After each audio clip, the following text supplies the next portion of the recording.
Ano ba ang extradition? Just walk us through kung ano yan, bakit kailangan may extradition, paano yung ginagawa, kailan yung ginagawa, sino-sino ang pwedeng i-extradite.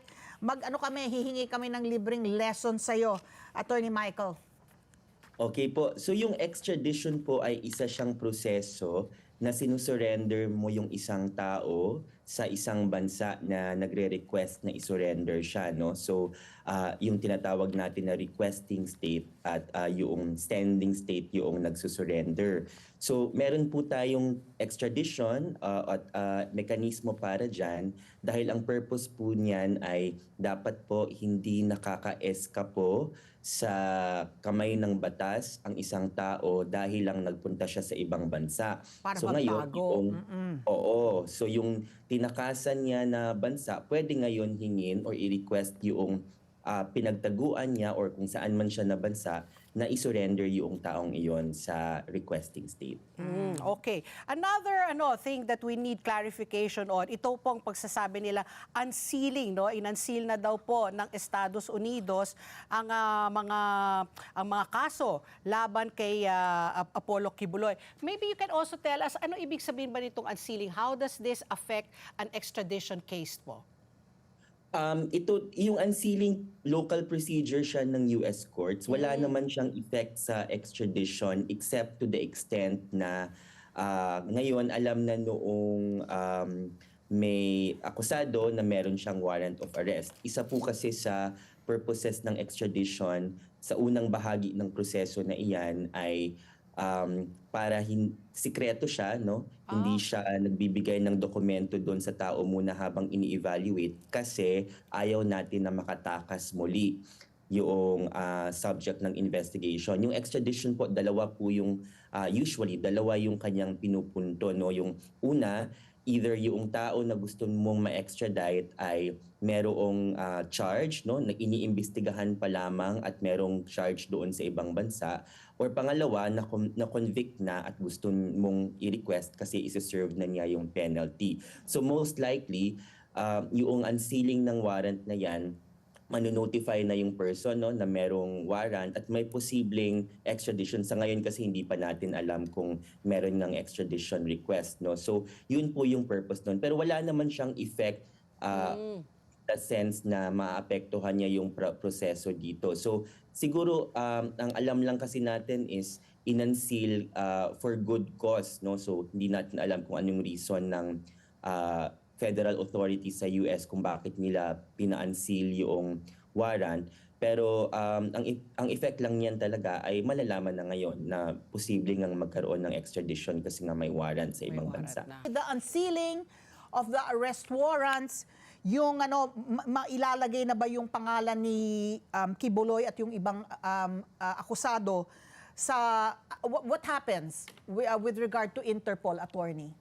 Oo, so ang sa pagkakaalam ko ay na-notify nga yung Interpol, no, na may warrant of arrest. Ang usually nangyayari diyan, meron silang tinatawag na red notice.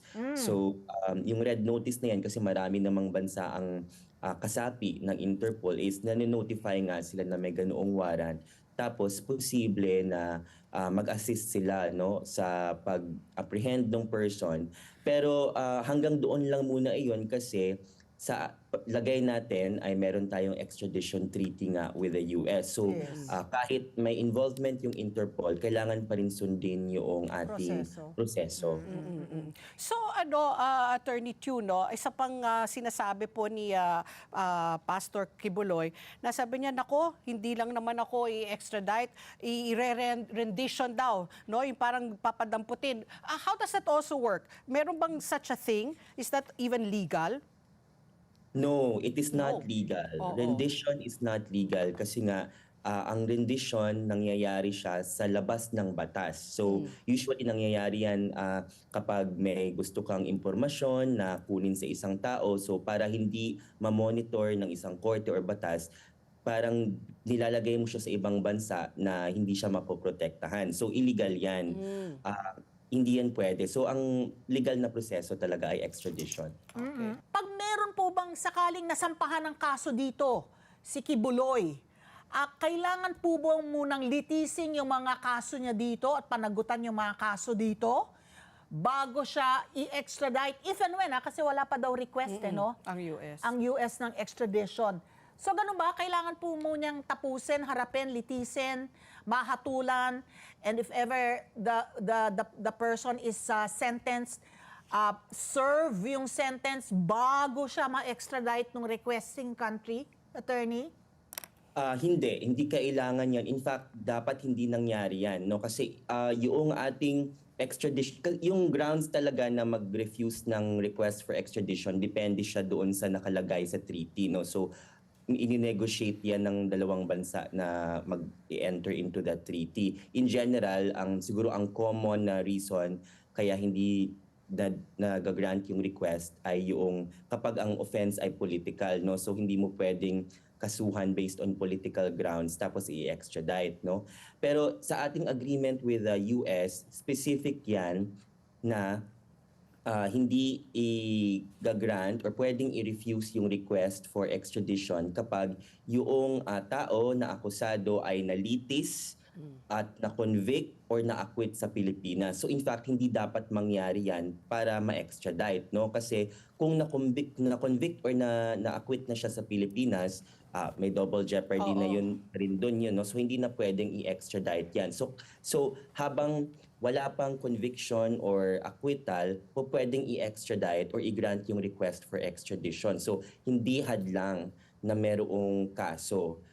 Importante na dapat merong desisyon na doon sa kaso bago siya ma-refuse na i-extradite. Pero important din to point out na yung extradition treaty natin with the United States says na hindi rin hadlang sa extradition na nasimulan yung investigation at saka hindi tunuloy or hindi na interesado yung Pilipinas na i-prosecute kung sino man, hindi rin yun hadlang for extradition. Let's get together.